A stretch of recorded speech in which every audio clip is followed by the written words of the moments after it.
দেশের আলোচিত নারী উদ্যোক্তা ও সোশ্যাল ইনফ্লুয়েন্সার রোবায়েত ফাতেমা তনি আবারও বিয়ের পিঁড়িতে বসেছেন। তার নতুন স্বামীর নাম মোহাম্মদ সিদ্দিক। স্বামীর জন্মদিনে শুভেচ্ছা জানিয়ে সামাজিক যোগাযোগ মাধ্যমে একগুচ্ছ ছবি প্রকাশ করেছেন তনি।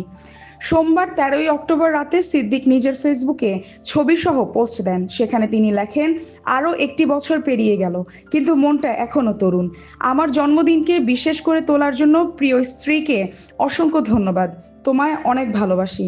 এই পোস্টে তনির সঙ্গে তার বিবাহের বিষয়টি স্পষ্ট নয়। অন্যদিকে তনিও জন্মদিনের ছবি প্রকাশ করে লেখেন, জন্মদিনের শুভেচ্ছা। তোমার মতো বিশেষ একজনের জন্মদিন উদযাপনের জন্য বছরে একটা দিনই যথেষ্ট নয়। দুজনের এমন প্রকাশ্যে ভালোবাসা বিনিময়ের পর নেটিজেনরা নিশ্চিত হয়েছেন যে স্বামী শাহাদাত হোসাইনের মৃত্যুর 1 বছর যেতে না যেতেই টনি নতুন করে বিবাহ বন্ধনে আবদ্ধ হয়েছেন। তবে বিষয়টি নিয়ে এখনো আনুষ্ঠানিকভাবে কোনো মন্তব্য করেননি টনি।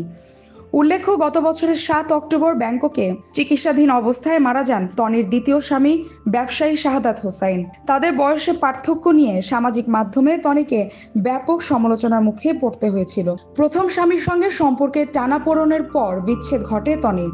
পরে ভালোবেসে বিয়ে করেছিলেন শাহাদাতকে। শুরুতে পরিবার না মানলেও পরে বিষয়টি মেনে নেয় টনির পরিবার।